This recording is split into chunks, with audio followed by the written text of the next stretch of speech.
Good morning students.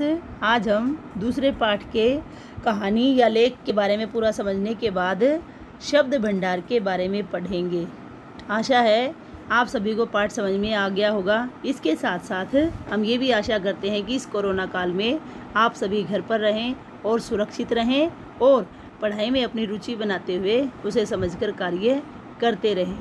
तो शब्द भंडार में आज हम पहला शब्दार्थ पढ़ते हैं। पहला है आपका भौतिक। भौतिक के अंदर सांसारिक और लौकिक दोनों चीज़ें आ जाती हैं, अर्थात इस संसार से जुड़ी हुई और इस लोक से जुड़ी हुई चीज़ों के बारे में जो कुछ कहा जाता है वो भौतिक आता है आपका। दूसरा शब्दार्थ है न्यून, माने किसी चीज़ का कम होना। उसके बाद है सहकारिता, जिसमें सहयोग की भावना होती है, उसका अर्थ सहकारिता कहलाता है। अगला है कायम। कायम का मतलब स्थिर होना, किसी चीज़ के ऊपर कायम रहना। जैसा कि आप कहते हैं कि मैं अपनी प्रतिज्ञा के ऊपर या अपने संकल्प के ऊपर कायम हूँ, स्थिर रहना। अगला है रूह, आत्मा। वैमनस्य, जब लेख में ये शब्द आया था तब भी मैंने बताया था आपको, आपस में दुश्मनी की या बैर की भावना का होना। द्रवित, पिघला हुआ या पसीजा हुआ, अर्थात किसी के दुख दर्द को देखकर जब हमारा आंतरिक मन उसके लिए वैसा ही कुछ करने के लिए सोचता है या दुख को देखकर दुखी हो जाता है तो उसे कहते हैं पिघला हुआ या पसीजा हुआ। अगला है माधुर्य, मधुर होने का भाव, जो कि आपके इस पाठ में सबसे विशेष बात है, जहाँ पर आपके जो है मीठापन का भाव आ जाता है, वो माधुर्य या मधुर होने का भाव कहलाता है। अगला है कुंजी या चाबी। ताले की चाबी और कुंजी दोनों एक ही शब्द होते हैं। अगला गलतफहमी, बात समझने में धोखा खा जाना, जिसे इंग्लिश में हम मिसअंडरस्टैंडिंग बोलते हैं, उसको हमारी हिंदी में गलतफहमी कहा जाता है कि किसी चीज़ के लिए बिना या देखकर या सुनकर गलतफहमी जो पैदा हो जाती है, धोखा खा जाना। कनक घटों, कनक माने सोना, घटों माने घड़ा, तो सोने के घड़ों में। ये पीछे भी आया था आपके जब लेख में आया था, विष के कनक घटों की कमी नहीं है। अब अगले देखिए, साम्य का अर्थ होता है समानता, किसी चीज़ में समानता का भाव जो दिखाई देता है। अगला है परिमार्जन।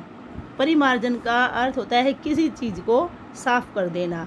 साधारण शब्दों में हम कह सकते हैं साबुन जो है कपड़ों का परिमार्जन कर देती है, तो ये तो उस चीज़ की सफाई करनी होगी। और दूसरा, जब किसी के मन में कोई दूसरे गलत भाव होते हैं और कोई उसको अच्छे रूप में बदल देता है तो वो भी एक परिमार्जन करना ही कहलाता है। सामंजस्य, किसी चीज़ के अनुकूल होना या मेल बैठाना भी इसके लिए आ जाता है। अगला है तकल्लुफ़। तकल्लुफ़ जो है आपका एक प्रकार से उर्दू शब्द है जिसका अर्थ होता है औपचारिकता, जिसे कि हम इंग्लिश में फॉर्मलिटी कहते हैं, कि जिसमें आपका इंटरेस्ट नहीं होता, बेमन से कुछ काम जब आप कर देते हो तो औपचारिकता निभाना कहलाता है। वांछनीय, चाहने योग्य या जो अच्छा लगे है, कि सामने वाले को अच्छा लगे, वो वांछनीय कहलाता है। परिचायक, परिचय कराने वाला, जो कि आपका परिचय किसी से करवाता है।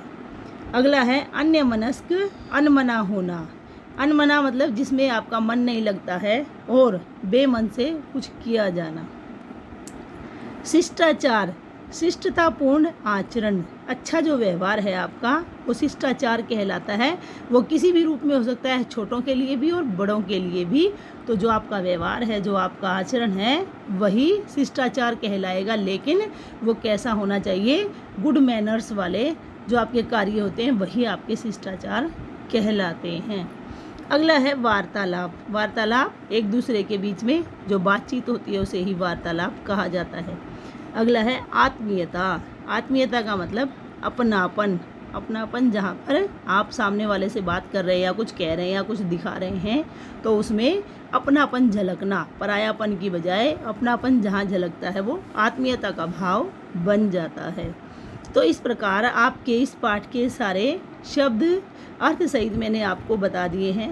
फिर भी यदि आपको किसी शब्द में कोई समस्या आती है तो आप पूछ सकते हैं। आपका दिन शुभ हो। धन्यवाद।